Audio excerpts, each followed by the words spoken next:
përshëndes të gjithëve të nderuar shikues, mirë se erdhët në edicionin e parë informativ në News 24. Qytetarë të shumt protestuan edhe mbrëmjen e djeshme në Tiranë në protestën maraton 3 mujore kundër qeverisë. Nga sheshi përballë godinas qeveritare, qytetarët thanë se nuk do të dorëzohen duke u bërë thirrje edhe të tjerëve të bashkohen në shesh për ndryshimin e sistemit. Ndërsa shtatori paralajmëron një valë protestash në rritje, aktivistët kërkuan edhe ndihmën e diasporës për detyruar kryeministrin Rama që dorëriqet për t'i hapur rrugë një revolucioni paqësor për ndryshimin e sistemit politik në vend.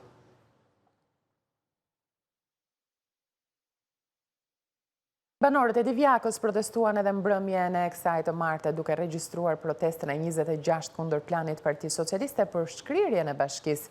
Organizatorët e protestës bëjnë thirrje për një pjesëmarrje akoma më të lartë që zëri i tyre të jetë më i fuqishëm.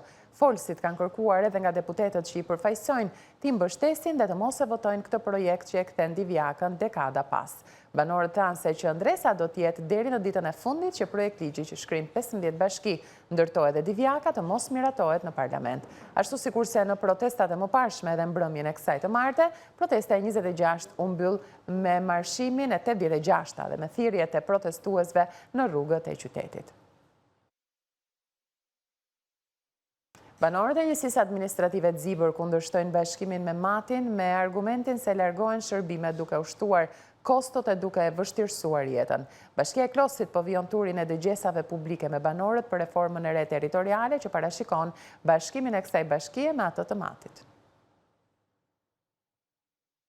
Kryetari Demokrat Sali Berisha ka akuzuar kryeministrin Edi Rama se në vend që të dëgjojë zërin e protestuesve, ka zgjedhur ahengjet qeveritare. Lideri i opozitës thotë se mbledhja e Pogradecit prodhoi vetëm mashtrime për qytetarët, ndërkohë që misioni i Ramës është popullimi i Shqipërisë. Gjykata Europiane për drejtat e njerëzit në Strasburg ka vendosur në favor të Eugen Papandiles, duke cilësuar jo proporcional ndalimin 15 vjeçar për të kandiduar për postet larta në sistemin e drejtësisë. Gjykata konstatoi shkelje të nenit 8 të konventës dhe urdhëroi Shqipërinë t'i paguajë 3.000 euro dëmshpërblim për dëmin jo pasuror.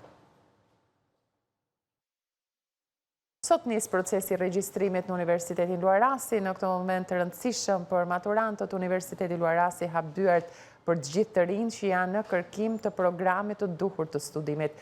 Nga sot deri në 4 shtator, në ambientet e universitetit zhvillohen ditët e hapura, maturantët mund të njihen nga afër me programet e studimit, të vizitojnë kampusin, të bisedojnë me student dhe të marrin informacion për mundësitë e karrierës pas diplomimit. Një vëmendje veçantë kushtohet programeve Luarasi UOL në drejtimin akademik të London School of Economics. Bëhet fjalë për 3 programe, BSc Finance, BSc Business and Management dhe Data Science and Business Analytics. Universiteti Luarasi ofron mundësi përmes programeve Erasmus dhe Exchange, duke u krijuar studentëve mundësinë të përfitojnë eksperiencë akademike ndërkombëtare dhe të studiojnë jashtë vendit. Ditët e hapura do të zhvillohen çdo ditë nga ora 9 e mëngjesit deri në 4 pasdite. Universiteti Luarasi fton maturantët të vizitojnë kampusin dhe të marrin informacionin e nevojshëm për të bërë zgjedhjen e tyre akademike dhe profesionale. Një ngjarje kriminale është parandaluar mbrëmjen e së hënës në kryeqytet, ku disa persona u konfliktuan me njëri tjetrin në ambientet e një lokali në zonën Don Boskos. Policia e shtetit bën me dije se ngjarja ka ndodhur rreth orës 21:45 në rrugën e Shref Frashëri, pranë ambienteve të lokalit Omerta.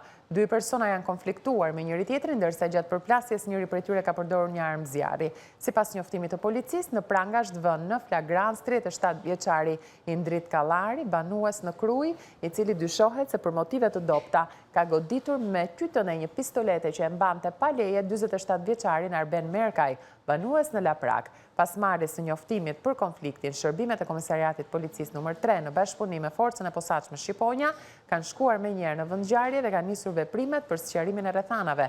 Gjatë ndërhyrjes, policia ka sekuestruar armën e zjarrit së bashku me krehrin dhe fishekët. Si rrjedhoi, u bë i mundur arrestimi i 37 vjeçarit, i cili dyshohet se për motive të dobta goditi me qytën e pistoletës 47 vjeçarit. Kaq për këtë edicion flash informativ në News 24 në balkanweb.com. Mund gjeni çdo informacion tjetër të minutës fundit, mund të na ndiqni edhe përmes live streamit si në kanalin ton zyrtar në YouTube News 24 Albania. Ju falenderoj për vëmendjen tuaj, bashkë do të shihemi më vonë.